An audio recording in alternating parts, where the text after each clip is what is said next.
저는 이혜성 청년이라고 합니다. 간증을 하는 게 어떻겠냐는 말을 듣고 사실은 안 한다고 말씀을 드렸었습니다. 제가 말을 잘 못하기도 하고 부담도 되고 제 이야기를 한다는 게 저한테는 굉장히 어려운 일이었기 때문입니다. 그런데 제 마음에 계속 순종해야 한다는 마음을 주셔서 결국에는 간증을 하기로 했습니다. 일단 제 삶은 별거 없다면 별거 없고 힘들다면 힘든 삶이었습니다. 크게 사고가 난 적도 없고 위험에 처한 적도 없이 잘 살아왔습니다. 그런데 제가 성격이 별로 좋지 않아서 잘 어울리지 못하고 좀 소심하고 부담스러워서 같이 모여서 뭔가 하는 것들을 다 싫어했습니다. 그래서 학교나 교회에서 어떤 공동체 생활에서 잘 어우러지지 못하고 지냈습니다.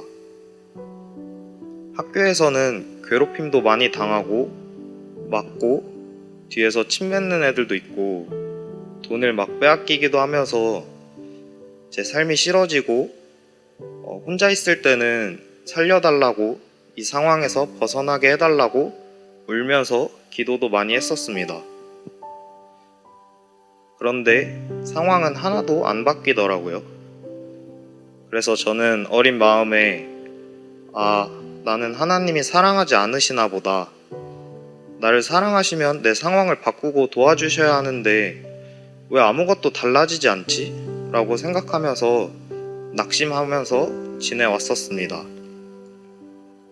그러던 와중에 교회에서 중고등부 시절에 찬양팀을 하게 되었고 훈련을 받고 배우면서 하나님을 더 알게 되고 알게 되었다고 생각했습니다. 하나님이 우리를 사랑하셔서 예수님의 희생으로 우리가 살고 있는 거구나 라고 생각하고 진짜 감사한 삶이구나 하면서 찬양팀을 섬기며 종교적인 어떤 교회 생활을 하면서 살아왔었습니다. 그런데 사실 그 하나님의 사랑이 제 안에 와닿아지는 게 아니고 지식적으로 이해가 되어지는 어떤 부분적으로 그런 것들만 믿고 있었을 뿐 제 삶의 실제가 되지 않았었습니다. 물론 그 안에서 많은 사람들의 기도와 가르침이 있었지만 제게 뿌리 깊게 박혀있는 믿음이 아닌 어떤 이해를 하려고 하는 그런 추악한 마음들이 하나님을 알지 못하고 믿지 못하게 막았습니다. 제가 교회를 오래 다녔고 제 열심으로 봉사한다고 해서 제 믿음이 자라난 게 아닌데 회개하지 않고 기도하지 않고 있으면서 저는 제가 잘 하고 있는 거라고 생각하는 그런 교만들이 자리 잡혀 있었습니다.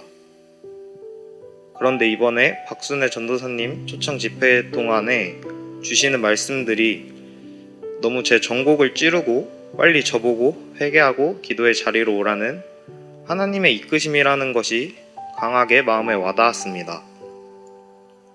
그래서 집회가 끝나는 날까지 울면서 기도하는 시간을 보냈습니다. 그래서 이제는 제 생각과 이해 범위와 계산으로 행동하던 모든 것들을 회개하고 전심으로 하나님을 예배하고 기도하며 살기로 결심했습니다. 이 모든 것들이 하나님의 은혜로 가능한 것임을 너무 잘 알기 때문에 하루하루 감사하며 살고 있습니다. 이 믿음이 더 자라나기를 원합니다. 모든 영광 하나님께 올려드리며 간증을 마치겠습니다. 감사합니다.